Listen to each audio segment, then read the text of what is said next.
Gagal itu pasti ada manusia, tapi kita tidak boleh merasa gagal dan tidak boleh putus asa. Saya pernah mendapat Piala Citra Presiden tahun 2000. Ini saya tanamkan dari awal hidup saya, iman, ilmu, dan gaul. 3 itu. Saya jangan kau rampok duit negara. Karena bukan soal rasa takut, lebih banyak dominan saya punya rasa malu.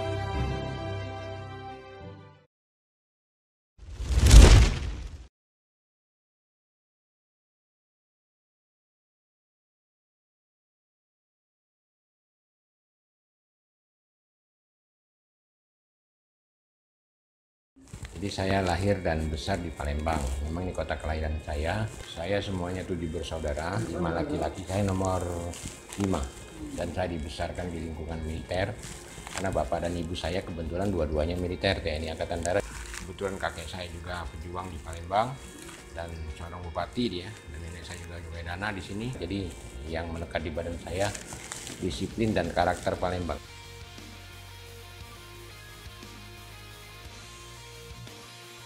Saya ikut tes tahun 83, bulan Juni tepatnya, tahun 83 dan diangkat bulan 1 Oktober 1983. Kebetulan waktu itu tes di Palembang, waktu itu ikut tes Direktorat Jenderal Anggaran. Saya memang dari bawah benar. Dari SMA, saya ijazah SMA loh. Dan saya ditempatkan di sini dalam hal ini PUPN waktu itu. Ya waktu itu saya sambil kuliah, saya sudah kuliah di Unsri waktu itu ya. Sampai semester keempat mau kelima, tes di Kementerian Keuangan saya diterima.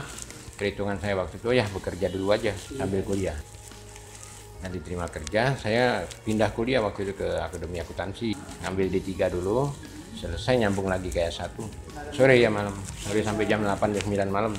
Saya jalani tidak lama, D3 kan 3 tahun, istirahat sebentar, setahun, masuk lagi ya 5 tahun lah. Dan saya waktu itu ikut DPI, diklat penyusunan ijazah dari BPLK juga waktu itu kan, kemudian diangkat langsung jadi 3A dan terus karir saya, alhamdulillah. Dan setelah diterima kerja, baru mutasi kemana-mana dari tahun 92 sampai dengan tahun 2017 ini baru kembali lagi saya.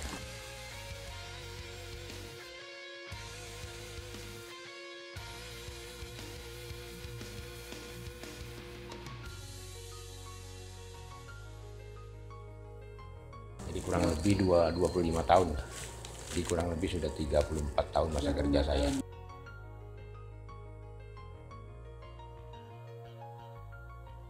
Iya, ya waktu itu awal-awal dulu kan memang rutinitas, semacam rutinitas, belum ada kayak sekarang ini semacam reformasi birokrasi, nggak ada.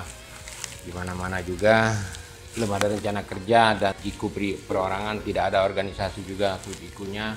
Jadi rutinitas biasa dan juga tidak terukur. Belum punya visi, belum punya misi dan belum ada nilai-nilai Kementerian Keuangan, nggak ada. Ya masih marak KKN di mana-mana kan. Zaman itu ya tergantung kita aja waktu itu, mau benar atau mau nggak benar. Dan juga kualitas karakter sumber daya manusianya relatif masih belum baik waktu itu ya, tahun 80-an ya, pertama-tama kali kerja ya di mana-mana. Justru dulu teman-teman kita kalau ikut pendidikan itu menolak, kalau bisa tidak ikut pendidikan. Kalau saya justru sekolah terus di waktu itu namanya BPLK ya.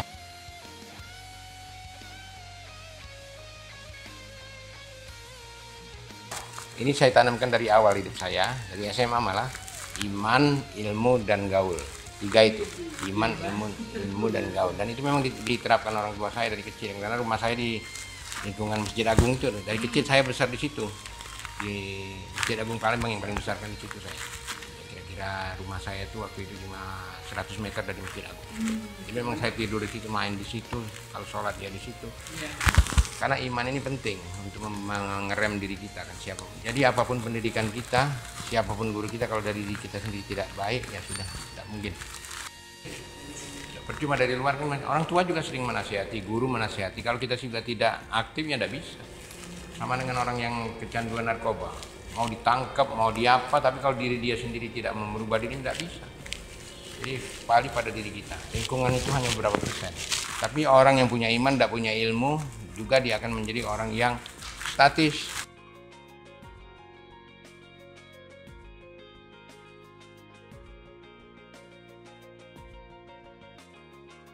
Karena iman itu harus belajar, gimana dia membaca Al-Fatihah yang baik, ngaji yang baik, atau sholat yang baik kalau dia punya ilmu. Tapi 2 ini juga tidak akan lengkap kalau tidak disertai pergaulan.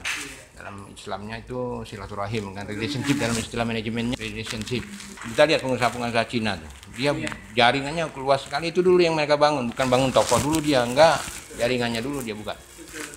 Sumber bahan bakunya, apa namanya, pemasoknya siapa, nanti baru dia cari pemasarannya, nah kira-kira.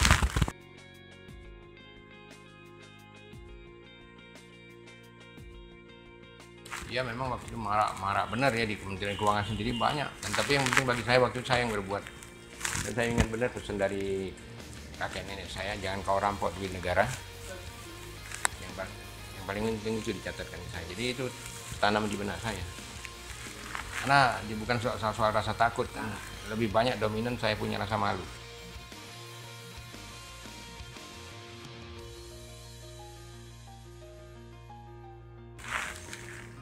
Malu dengan keluarga, malu dengan anak istri.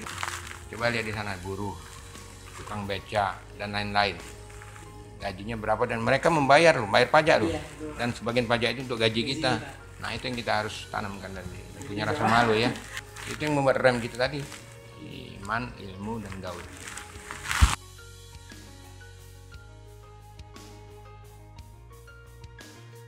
Ya, karena saya sudah dididik disiplin ya di rumah, disiplin waktu, dan karena bapak saya tentara, ibu saya juga tentara.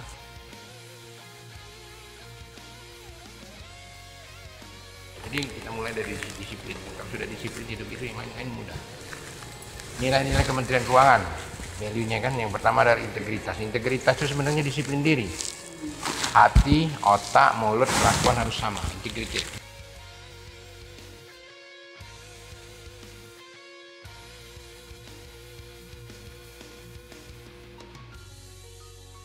Orang yang punya hati, mulut, otaknya beda pasti kacau. Pasti tidak punya teman, pasti imannya diragukan, pasti ilmunya juga diragukan.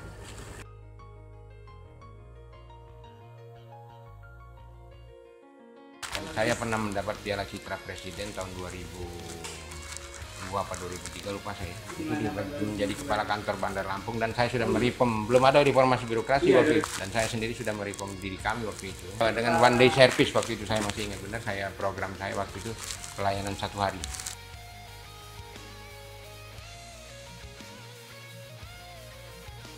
Iya kita harus berubah, memang patokannya pada agama. Nabi pernah bersabda bahwa siapa yang hari ini lebih buruk dari kemarin, itu adalah orang yang rugi. Dan siapa yang besok lebih buruk dari hari ini adalah orang celaka.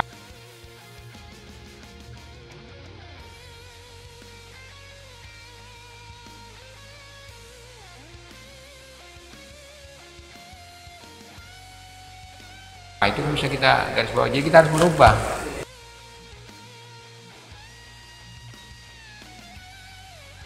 Setelah reformasi, apalagi tahun 2006 ke atas, itu terjadi perubahan yang besar-besaran. Dan saya ikut waktu itu, saya kebetulan ditempatkan di kantor pusat. Dan untuk DJKN sendiri, waktu itu di bawahnya Pak Hadianto, kita mereform semuanya. Mulai itu, waktu Ibu SMI masih ya. Kita juga SMI baru pertama kali, ya itulah reformasi besar-besaran kita. Orangnya, organisasinya, bisnis prosesnya, semua kita reform. Benar-benar, itu waktu itu terasa terjadi perubahan yang sangat besar di Kementerian Keuangan. Memang awalnya susah.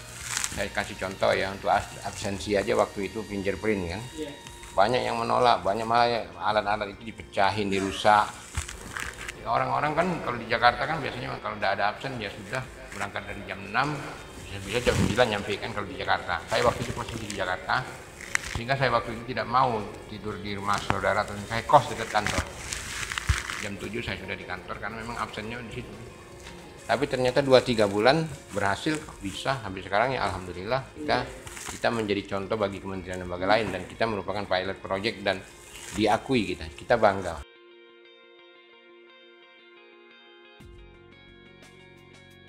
Jadi sebagai pemimpin dulu Pak Hadianto saya ingat benar, beliau dirjen saya yang pertama, mereka menanamkan bahwa kita itu jadi pemimpin itu role model. Jadi role model itu kalau saya menerjemahkannya begini.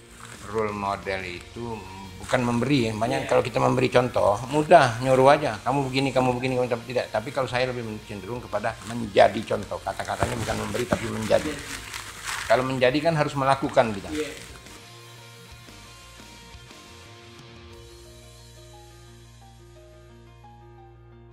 itu saja. Kata kuncinya di situ. Jadi role model kita adalah menjadi contoh.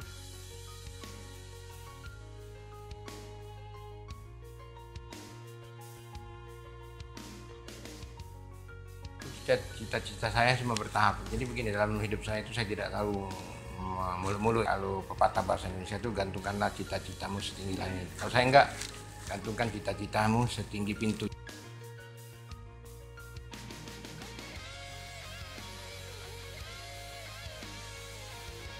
Jadi mudah meraihnya. Tapi kalau yang namanya halangan, gagal, pasti ada kan. Setiap orang pasti punya kegagalan. Tapi kita tidak boleh merasa gagal.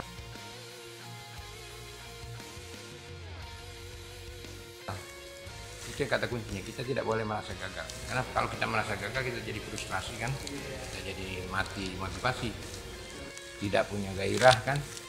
Tapi kita punya kegagalannya, gagal hari ini, besok kita harus berhasil. Jadi waktu itu saya bertahap, kalau berhasil begini saya begini. Dan akhirnya memang cita-cita saya sudah sampai eselon 2, saya kira sudah cukup. Karena mungkin kalau eselon 1 banyak yang lebih pintar dari saya, banyak yang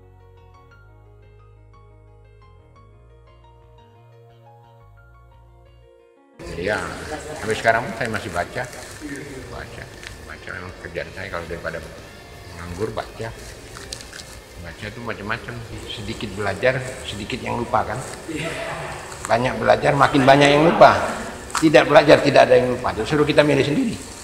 Kalau tidak mau banyak yang lupa, tidak usah belajar. Tapi tidak punya ilmu kan akhirnya. Jadi belajar itu bukan saja dari ilmu. Kalau ini ilmu kan ada yang namanya ayat kauniyah, ada yang namanya ayat kauliyah. Kauliyah itu ya buku yang kita baca mulai dari Al-Quran, hadis dan buku-buku lainnya, termasuk kalau menjadi pejabat, peraturan Menteri Keuangan dan sebagainya. Tapi kalau ayat-ayat kauniyah yang ini lebih guru lagi, ayat kauniyahnya. Ya alam semesta ini kita lihat. Dan saya suka traveling ya, dan itu belajar saya. Jadi saya informasi bahwa saya itu dari Sabang sampai Merauke sudah, dari Timor sampai ke Talaut sudah. Jadi Trans Timor sudah saya jelajahi, Trans Flores sudah saya jelajahi, Trans Sumba saya sudah jelajahi, Trans Sumatera apalagi, Trans Jawa sudah, Utara, Tengah, Selatan sudah saya jalan darat itu, bawa mobil. Kalau hari libur saya keluyuran, dan di situ saya banyak belajar, bisa melihat bahwa masih banyak anak SD yang masih pakai kaki ayam, tidak punya sepatu, sekolah lantai tanah, banyak orang-orang miskin di bawah kita dan sebagainya. Kita punya rasa malu kan. Gaji kita, tukin kita dibayar oleh mereka, dan kita tidak memberikan kontribusi kepada mereka.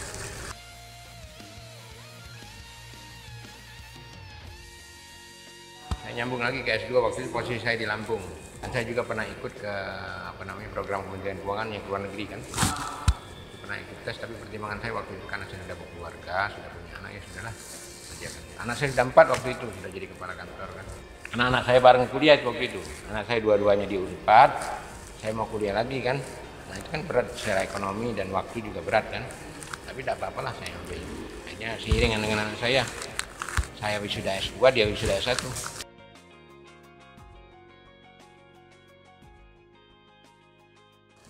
Ya makanya seperti tadi saya bilang, orang yang berhasil itu bukan orang yang pintar, tapi orang yang mampu membangun network.